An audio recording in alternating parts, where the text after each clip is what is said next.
नमस्कार, मैं हूं आदित्य। India.com में आपका स्वागत है। बिहार विधानसभा चुनाव को लेकर सियासी सरगर्मियां अपने चरम पर जा पहुंचा है। इसी बीच झंझारपुर विधानसभा सीट को लेकर भी सभी पार्टियों की ओर से जोर शोर से इसकी तैयारियां हो रही है। और हमारे साथ हैं केशव भंडारी जी, जो जन सुराज के प्रत्याशी हैं। तो केशव जी, जो आप लगातार मैदान में है, चुनावी मैदान में है, क्या माहौल है? सबसे पहले आपके सभी दर्शकों को मेरा प्रणाम। नमस्कार। अच्छा माहौल है, बहुत अच्छा माहौल है। झंझारपुर से जन सुराज जीत रही है। केशव जी, जो मैं जैसे फील्ड में घूमा तो एक चीज़ जो मैंने रियलाइज़ किया कि जो खासकर जो आपके समर्थक मुझे ज़्यादा नज़र आए, उनमें एक बात थी कि आप वो एक युवा प्रत्याशी के तौर पर देख रहे हैं। लेकिन एक जो बड़ी बात है कि जनसुराज की तरफ से जो बड़े नेता हैं वो अभी तक यहाँ पे नहीं आए चुनाव प्रचार में। जैसे प्रशांत किशोर की अगर हम बात करें जी, अभी तक तो नहीं आए हैं। एक्चुअली फर्स्ट फेज का चुनाव था, तो कल से आएंगे, काफ़ी लोग आएंगे, शेड्यूल में है। और प्रशांत जी आए थे अभी 1-1.5 महीने पहले आए थे, तो बहुत अच्छी सभा हुई थी यहीं मेरे घर के बगल में केजरीवाल हाई स्कूल में। इस एरिया का सबसे अच्छा प्रोग्राम हुआ था। तो अभी 1-1.5 महीने पहले प्रशांत जी आए थे, उनकी बहुत बड़ी सभा हुई थी। अच्छा, एक जो बहुत ही रिलेवेंट सवाल है, जो कि बहुत वाजिब भी हो जाता है कि यहाँ पे नीतीश मिश्रा एक लंबे वक्त से लगातार जीतते आए हैं। और 2015 को छोड़ दिया जाए, उससे पहले भी 2010 में जीते थे। तो ऐसी क्या क्या आपको लगता है, उम्मीद लगती है कि ये वजह है जिसकी वजह से लोग उनको वोट नहीं देकर आपको वोट देंगे? या फिर साथ में महागठबंधन के भी उम्मीदवार हैं यहाँ पे, रामनारायण यादव, तो ऐसी क्या चीज़ है कि लोग आपकी तरफ आएंगे? देखिए, सबसे पहले एक बात मैं आपको बता दूं, यहाँ पर जो महागठबंधन के उम्मीदवार हैं वो मैनेज्ड उम्मीदवार हैं। पिछली बार भी उनको टिकट मिला था। इस बार का सिचुएशन ऐसा है, और जो बातें अभी मैंने बताई तो मैं शुरू से आपको बताता हूँ। यही स्थानीय विधायक जो नीतीश मिश्रा जी हैं, जब 2000 ईस्वी में आए थे फर्स्ट टाइम, अपनी उनके पिताजी एक पार्टी बनाए थे, तो उनको लगभग 10,000 11,000 वोट आए थे। उसके बाद जब नीतीश जी की यहाँ लहर आई थी 2005 में, तो उनको 2 बार टिकट दिया गया। तो यहाँ की जनता ने उनको जिताया। 2005 के बाद फिर 10 में, वहाँ भी 15 में फिर हारे। तो मैं आपको बता दूँ,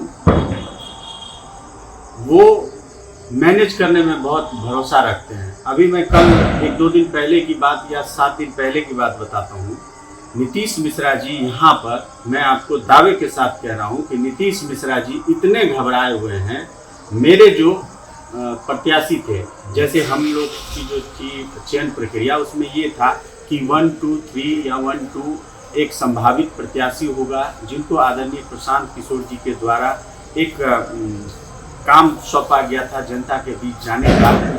उस बीच हम लोग के यहाँ जो 2-3 प्रत्याशी थी, मैं दावे के साथ आपके मीडिया के माध्यम से कहना चाहता हूँ, दोनों प्रत्याशी के पास ये गए थे कि आप मेरा माला पहन लीजिए। तो वो जमीन पे इनकी कोई पकड़ नहीं है। मैं आपको बता दूं, आज के डेट में वो नहीं, मोरल से खेलना चाहते हैं वो। ये गलत, क्योंकि ये जो इनका जो रहा है इतिहास, ये आज से नहीं है। इनके पिताजी 28 साल थे यहाँ पर विधायक, सीएम भी रहे। जी, माननीय मुख्यमंत्री स्वर्गीय जगन्नाथ मिश्रा जी, और 16 साल से ये हैं, 4 बार यहाँ जीते हैं। ये लोग सिर्फ मैनेज ही करते हैं।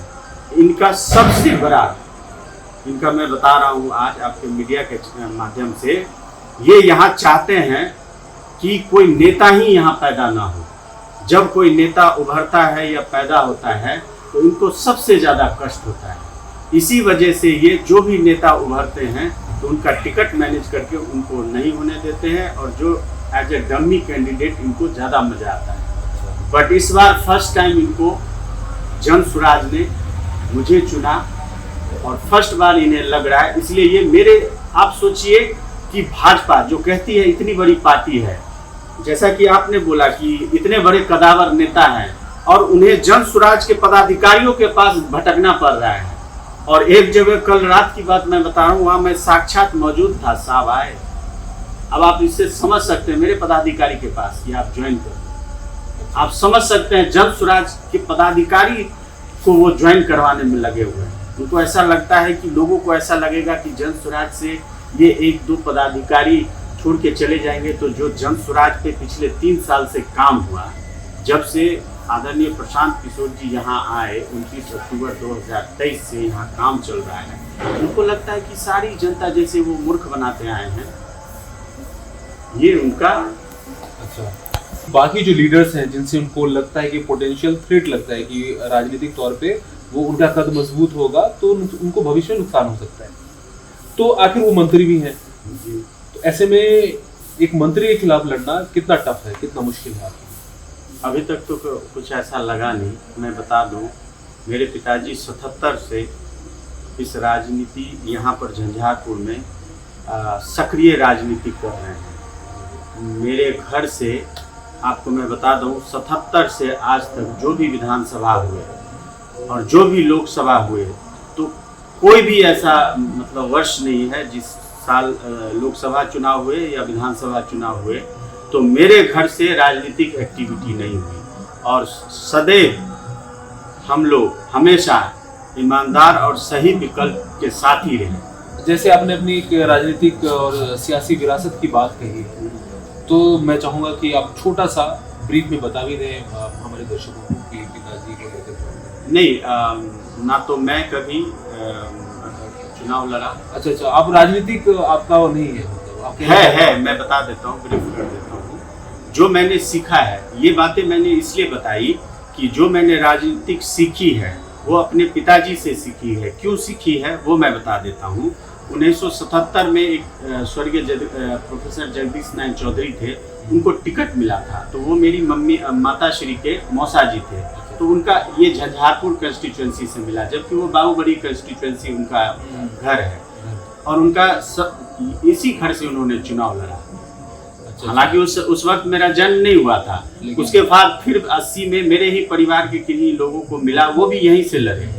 वो मैं बता रहा था 2014 में जैसे राजद से मंगनीलाल मंडल जी हमारे पारिवारिक चाचा जी हैं, वो उनको भी टिकट मिला, तो यही मेरा कार्यालय था। ये मेरे छोटे चाचा जी का घर है, वहाँ इनका 2 साल यहाँ रहे, वहाँ से लोकसभा चुनाव रहे। 2015 में जब फर्स्ट टाइम महागठबंधन की यहाँ पर सरकार बनी थी, उस समय फर्स्ट टाइम मैं प्रशांत जी के टीम में काम किया था। अच्छा। गुलाब जी के लिए। अच्छा, वो बातें मैं आपको बता रहा था। ये गुलाब यादव जो यहाँ के हैं। जी 2016 में मैं प्रदेश सचिव रहा राजद में। अच्छा। मेरे चचेरे दादाजी स्वर्गीय रामदेव भंडारी 16 साल राज्यसभा रहे, तो मेरे पिताजी ही मतलब कहीं न कहीं अगर देखा जाए तो जिस तरह से नीतीश मिश्रा की एक सियासी विरासत है, ललित नारायण मिश्र है, जगन्नाथ मिश्र है, वैसे आपका भी एक बैकग्राउंड है। यही वजह है कि उनको आपसे ज्यादा वो आप जैसे कहना चाहते हैं कि उनको लगता है कि इनके पास एक जनाधार है, जिनको खतरा लग रहा है। और एक चीज मैं जानना चाहूंगा, क्योंकि मैं जब फील्ड में घूम रहा था तो कई लोग ऐसे मिले जो कह रहे थे कि यहीं पे आपने गुलाब यादव का जिक्र किया, इसलिए मैं कहना चाह रहा हूँ कि वो कह रहे थे महागठबंधन से गुलाब यादव होते तो थोड़ा सा मुश्किल हो सकती थी महागठबंधन के लिए। हालांकि ये आपके दायरे के बाहर का सवाल है, लेकिन मैं फिर भी आप चाहें तो इसको स्किप भी कर सकते हैं। तो ये बात सही है कि रामनारायण यादव से ज्यादा मजबूत कैंडिडेट गुलाब यादव थे महागठबंधन के लिए। देखिए, जन स्वराज का जो माहौल बना है उसमें तो निश्चित तौर पे क्योंकि मैं प्रथम जिला अध्यक्ष भी जन स्वराज का रहा, पार्टी बनने अभियान के समय भी और पार्टी बनने के बाद भी, तो जो लोग यहाँ जुड़े हुए हैं, जो लोग हैं, ऐसा नहीं है कि अभी मुझे टिकट मिला है तो इसलिए मैं बोल रहा हूँ, ऐसी नहीं है। बहुत बेहतर स्थिति उस समय भी थी, अभी तो बहुत आप कह सकते हैं। मैं 14 नवंबर को आप देखिएगा झंझारपुर से झंझारपुर की जनता जीतेगी, क्योंकि इस बार जो लड़ाई है वो भ्रष्ट व्यवस्था के खिलाफ है।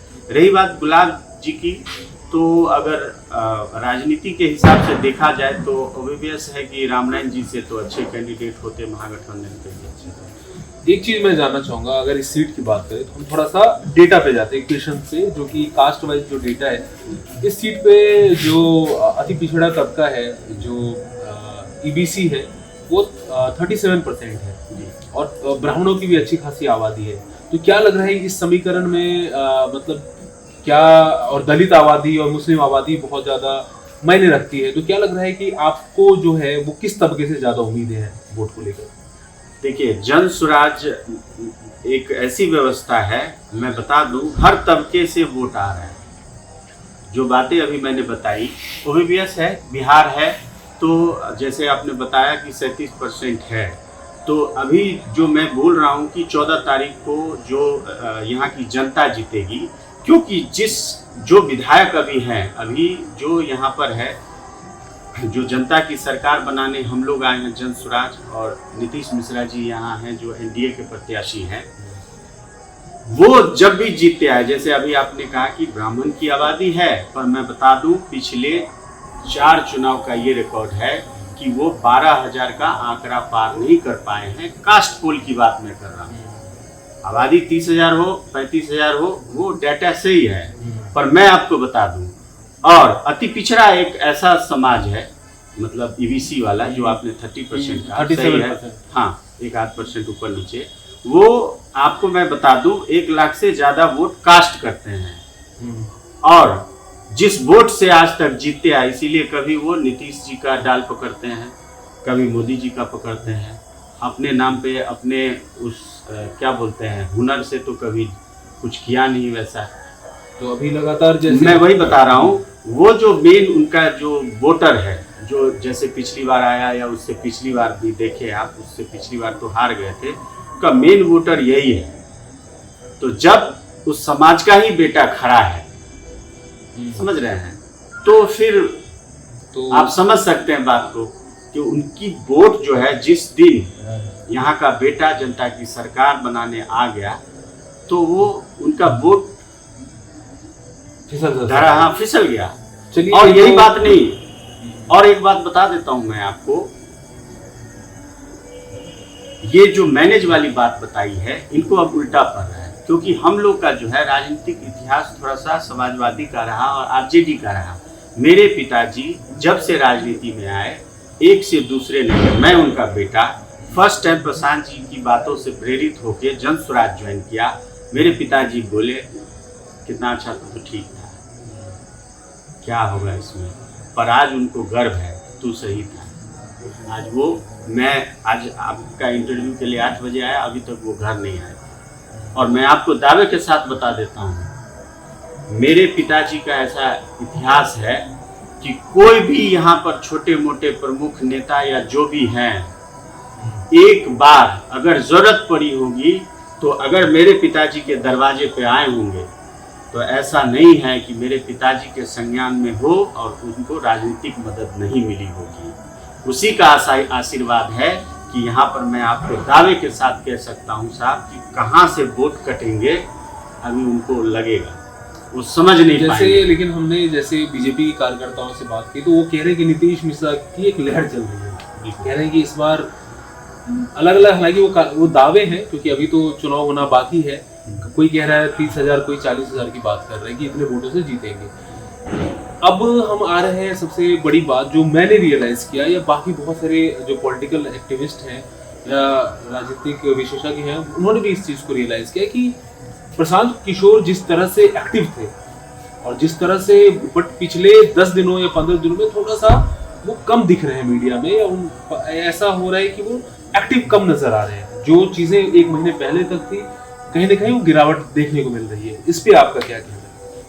देखिए, पहली बार आप समझिए कि भाजपा इतनी बड़ी पार्टी है, भाजपा इतनी बड़ी पार्टी है, आप ही से मैं प्रश्न करता हूँ एक, कि भाजपा इतनी बड़ी पार्टी होते हुए यहाँ कितने सीटों पे चुनाव लड़े? 101 सीट पे। मैं अभी तक बता देता हूँ कि झंझारपुर विधानसभा में कितने स्टार प्रचारक अभी तक है। भाजपा तो इतनी बड़ी पार्टी है। मैं बता दूं, तो अमित शाह तो स्टे किए थे, प्रचार कल आए थे, वही बता रहा हूँ, कल आए थे और नीतीश मिश्रा जी नॉमिनेशन कराए 16 तारीख को, कल तारीख थी 3। हमारे जन स्वराज में अकेले प्रशांत जी एक ऐसे हैं जिनको लोग देखना चाहते हैं। जब वो आते हैं तो हमें बुलाने की जरूरत नहीं होती है। हम लोग यहाँ सभा होती है तो हम लोग कहते हैं कि 10,000 चेयर लगा दो, और वो 20,000 कहाँ से आते हैं हम लोग को पता नहीं है। तो आप समझ सकते हैं लहर किसको कहते हैं, आप जो कह रहे हैं। हाँ, मतलब जैसे कार्यकर्ताओं ने बताया, तो हो सकता है जन स्वराज के कार्यकर्ता बताएंगे कि जन स्वराज की लहर है। तो एक बात मैं आपसे बस जानना चाहता हूँ कि आपको नहीं लगता है कि अगर प्रशांत किशोर तेजस्वी यादव के खिलाफ या सम्राट चौधरी के खिलाफ मैदान में उतरते तो चीजें बदलती, क्योंकि ऐसे में क्या होता है कि पोलराइज होता है बहुत से। जैसे हमने देखा कि 2014 में अरविंद केजरीवाल सीधे शीला दीक्षित के खिलाफ मैदान में उतरे और बाकी सीटों पर भी उसका फायदा मिला। तो आप इस बात से इत्तेफाक रखते हैं कि उनको चुनाव लड़ना चाहिए था? नहीं, चूंकि मैं राजकोट समिति का सदस्य भी हूँ, तो एक्चुअली क्या है कि जन स्वराज के सूत्रधार हैं वो पिछले 3 साल से जो मेहनत, 3 क्या 4 हो गए, वो तो प्री विजिट भी किए थे, तो 2022 से लगे हुए हैं। तो 4 सालों की जो मेहनत थी, तो वहाँ ये मतलब निर्णय लिया गया उस कोर कमेटी में कि अगर प्रशांत जी को एक विधानसभा में अगर कर दिया जाए तो क्या होता है कि विधानसभा में वो जाते वहाँ 5 दिन कम से कम देते, 5 दिन 7 दिन देना पड़ता, क्योंकि वो भी ठीक नहीं होता। जिस विधानसभा से वो खड़े हैं वहाँ वो जाएंगे नहीं, तो ये भी बात ठीक नहीं होती। उस 7 दिन में हमारे प्रशांत जी तकरीबन 40 विधानसभा वो रोड शो के माध्यम से, सभा के माध्यम से किए हैं इस बार। इस मतलब आचार संहिता लगने के बाद, चुनाव की जो घोषणा हुई है उसके बाद सबने ये निर्णय लिया था कि वो 40 जरूरी है, इसलिए ऐसा हुआ। ऐसा नहीं है कि वो मैं अपना सीट दे देता, मैं तो उनको बोला भी था, अभी बुलाए थे, मुझे लगता है ये 4 या 5 3 तारीख को मेरी मुलाकात हुई थी, 3 अक्टूबर या 4 अक्टूबर। तो आपने कहा था कि तो नहीं, वो मुझे डांटे थे, अच्छा तुम चुनाव नहीं लड़ोगे? तो मैं ऐसा नहीं है सर, मैं तो चाह रहा था कि आप आइएगा। एक आरोप लगा है जनसुराज पे, जब मैं दरभंगा में घूम रहा था, तो हालांकि बीजेपी के जो विपक्षी पार्टियां हैं, जो जनसुराज की विपक्षी पार्टियां, उनके कार्यकर्ताओं ने लगाया, उन्होंने कहा कि देखिए जी यहाँ पे क्या है कि टिकट वितरण में जो है वो पैसा देकर टिकट दे रहे हैं। ये एक मतलब आरोप लगाया गया, मैं ये नहीं कह रहा हूँ कि, तो उसको आप किस तरह मतलब क्या कहें? बिल्कुल सिरे से खारिज करता हूँ, ऐसा कुछ भी नहीं। आप बता दीजिए मधुबनी में, मैं बता दूंगा हिस्ट्री।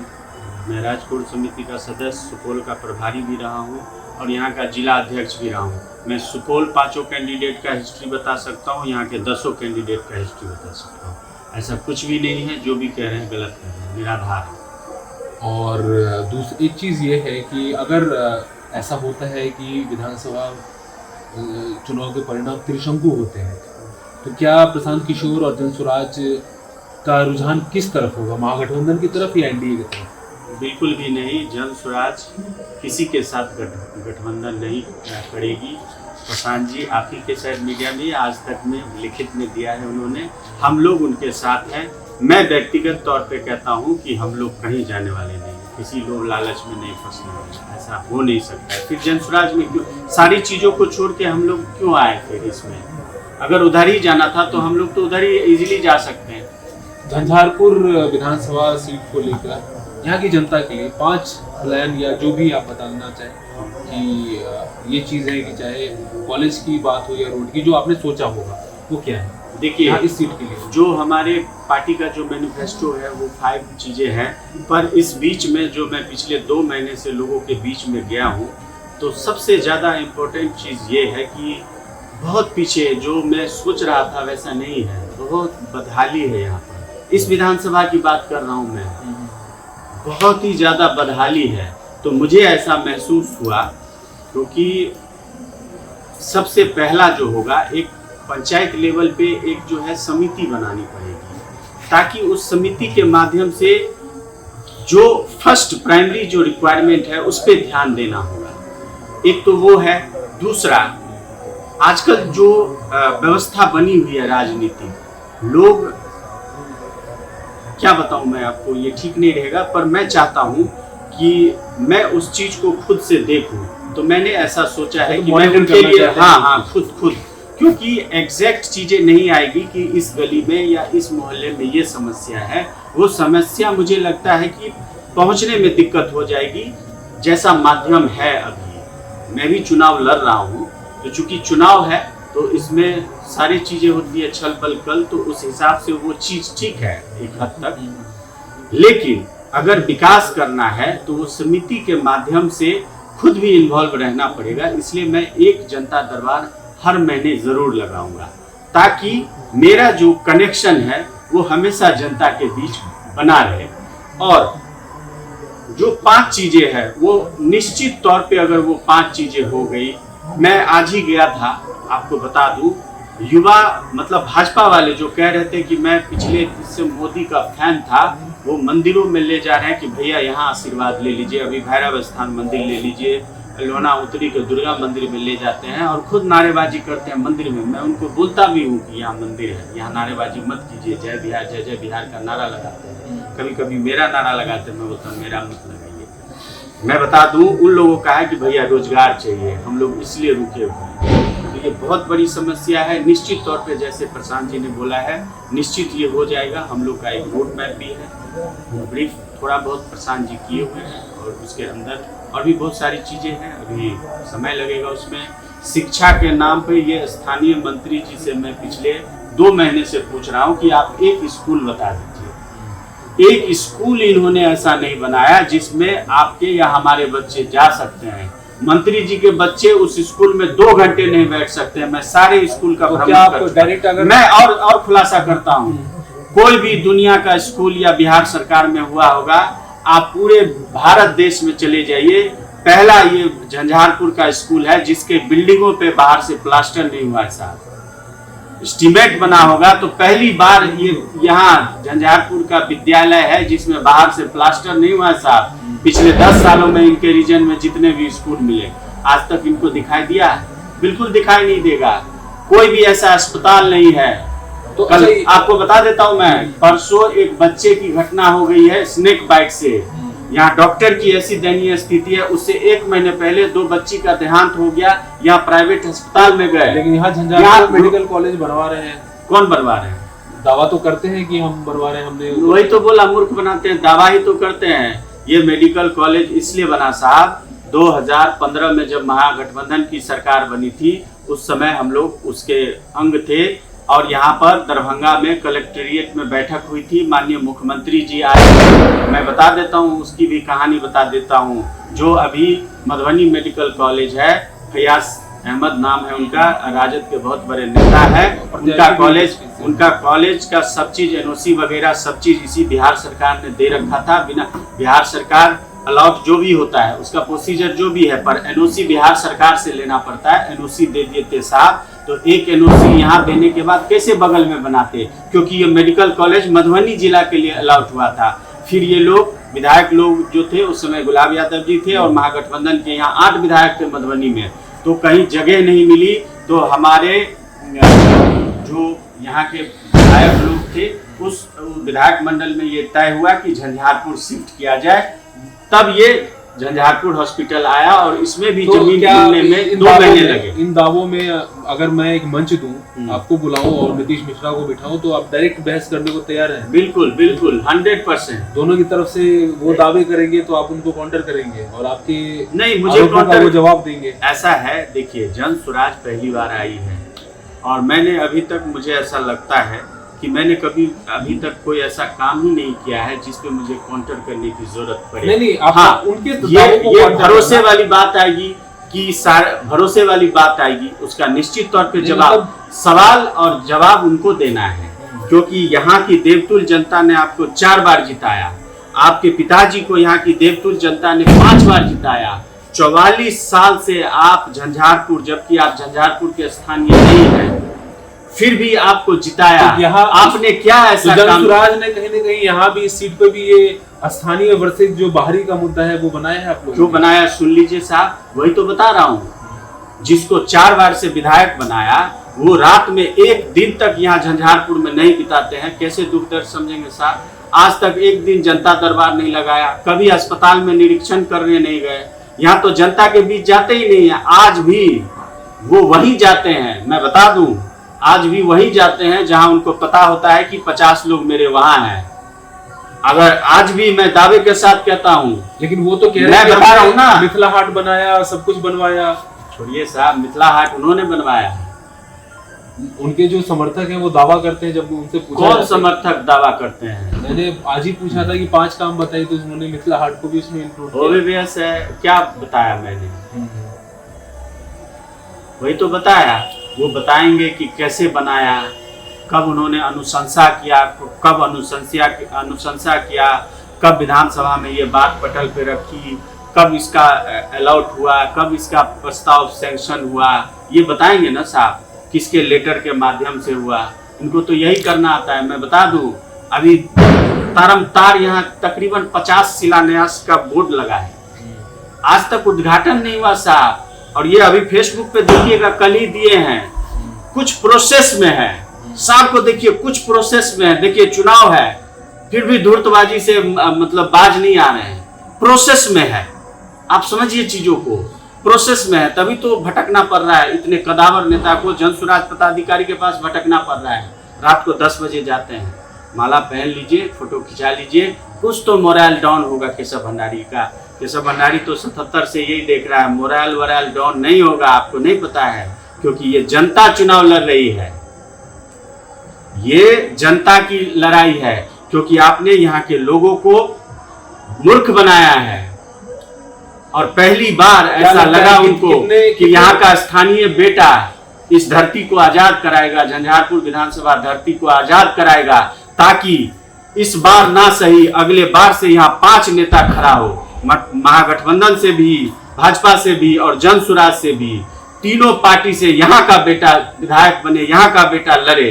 यहाँ के आपसी में जनता तय करेगी कि यहाँ का 3 बेटा में से कौन एक बेटा जो है। एक सवाल है कि मान लीजिए आपकी पार्टी अगर सरकार में आती है तो कौन बनेगा सीएम? देखिए अभी तो ये जब हमारे सारे विधायक बैठेंगे तब, वैसे मेरी इच्छा है कि प्रशांत किशोर जी सीएम बने, और मैं इसी पर रहूँगा, कायम रहूँगा। ठीक है केशव भंडारी जी, आपके साथ बात करके हमने तमाम मुद्दों पे बात की। आपका प्लान भी जानना चाहा कि क्या इस विधानसभा सीट के लिए प्लान है। तमाम मुद्दों पे हमने आपसे बात की, हमारे सवालों का आपने जवाब दिया। बहुत बहुत शुक्रिया।